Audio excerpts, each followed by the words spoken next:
Hi friends, இன்றைக்கி நெய் சாதம் தேங்காய் பால் விட்டு எப்படி பண்ணுறதுன்னு பார்க்கலாம். தேவையான பொருள்லாம் எடுத்து வச்சுருக்கேன். எப்படி பண்ணுறதுன்னு பார்க்கலாம். சட்டி நல்லா சூடாயிடுச்சு. அதுக்கு ஒரு 2 ஸ்பூன் எண்ணெய் விட்டுக்கலாம். 2 ஸ்பூன் நெய் விட்டுக்கலாம்.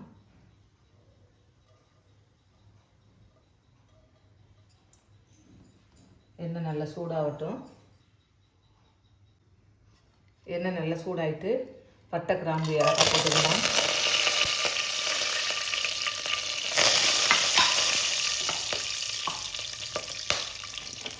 வெங்காயத்தை போட்டுக்கலாம்.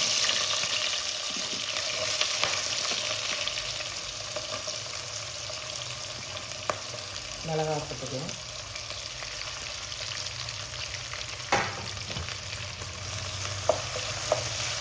நெய் சாதத்துக்கு ரொம்ப வதங்கணும்னு அவசியம் இல்லை.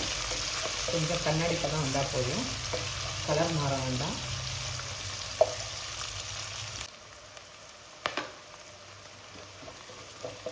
வெங்காயம் கண்ணாடி பதம் வந்துச்சு. இப்போ இஞ்சி பூண்டு பேஸ்ட்டு போட்டுக்கலாம்.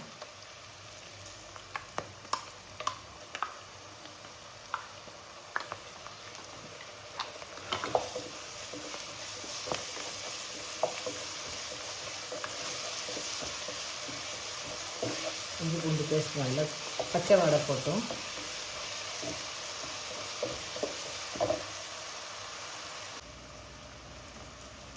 இஞ்சி பூண்டு பேஸ்ட்டு வதங்கிட்டு இருக்கு. அப்புறம் கழுவி வச்சுருக்க கட் பண்ணி வச்சுருக்க மல்லிகை புதினால போட்டு நம்ம அரைச்சிக்கலாம்.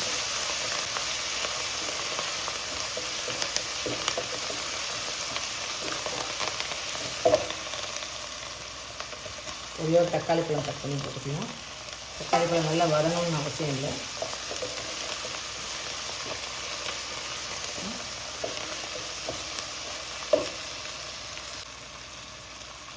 இல்லை நல்லா வதங்கிட்டு இப்போ எடுத்து வச்சுருக்க தேங்காய் பாலை வச்சுக்கலாம். இந்த சட்டிக்கு ஒரு சட்டி அரைச்சி எடுத்துருக்கேன். 2 கப்பு தேங்காய் பால் ஊற்றிக்கலாம்.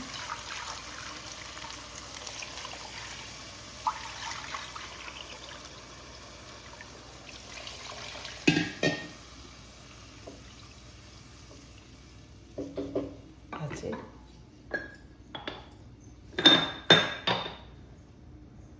தேவையான உப்பு போட்டுக்கலாம். நல்ல நுர பொங்கி வரட்டும். நெய் சாதத்துக்கு நல்ல லைட்டாக கொதிச்சு வந்துட்டுருக்கு. இப்போ அரிசியை போட்டுக்கலாம்.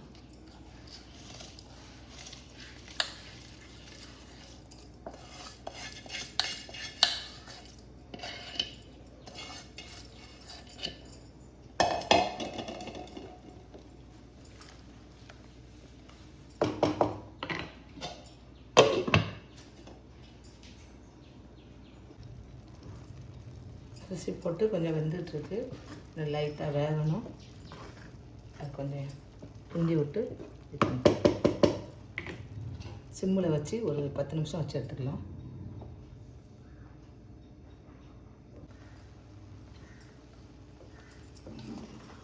நெய் சாதம் வெந்துருச்சு. எப்படி இருக்குன்னு பாருங்கள். சூப்பரான நெய் சாதம் ரெடி. இதே மாதிரி நீங்களும் செஞ்சு பார்த்துட்டு எப்படி இருக்குன்னு சொல்லுங்கள். சப்ஸ்கிரைப் பண்ணுங்கள், கமெண்ட் பண்ணுங்கள், லைக் பண்ணுங்கள், ஷேர் பண்ணுங்கள். நன்றி.